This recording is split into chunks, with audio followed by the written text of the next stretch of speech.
parents of 132 students have moved their children to another government school in Telangana's Mancherial district after a school teacher was transferred. J. Srinivas, a 53-year-old primary school teacher at the government primary school in Ponakal village, was transferred to Akkapeliguda village on July 1st.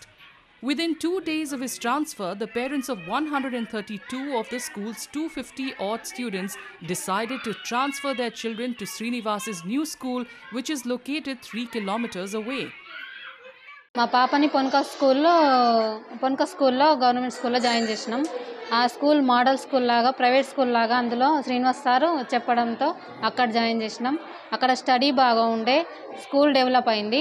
ఇప్పుడు ఈ Srinivas sir ఇక్కడికి బదిలీ కావడం వల్ల అక్కపెల్లిగూడెం స్కూల్కి మా పాపను కూడా ఇక్కడికి జాయిన్ చేసినాం. ఇక్కడ ఈ స్కూల్లో స్టడీ బాగుంటుంది. ఆ సార్ ఉండే స్కూల్లో. పాప 4th క్లాస్, ఇంతకుముందు పొనకల్ స్కూల్లో చదువుకుంది.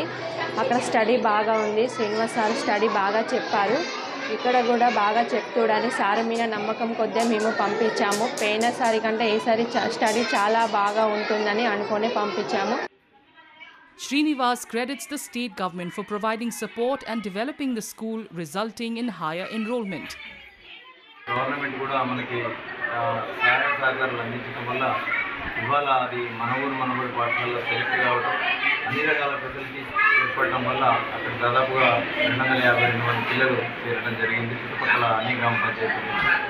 అయితే ఇక్కడ జరిగింది ఏంటంటే, సహజంగా ఉద్యోగులకు బదిలీలు అవుతుంటాయి కాబట్టి కొంతమంది ఈ వైపు నుండి వచ్చేటువంటి పేరెంట్స్ అందరూ కూడా సార్ వెళ్ళిపోవడం జరిగింది. కాబట్టి మనం మళ్ళీ సార్తో పాటే ఆ పాఠశాలకు వెళ్దామనే ఉద్దేశంతో ఇక్కడ మనకి ఒక 132 మంది విద్యార్థులు అక్కడి నుండి ఇక్కడికి రావడం జరిగింది. మనం మన ప్రభుత్వ పాఠశాలల్ని బలోపేతం చేసుకోవాల్సిన అవసరం ఉంది.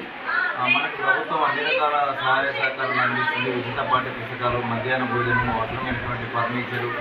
సో కాబట్టి మనం ప్రభుత్వ పాఠశాలలో చదివి పిల్లల భవిష్యత్తు మంచి పునాది వేయాలని కోరుకుంటున్నాను.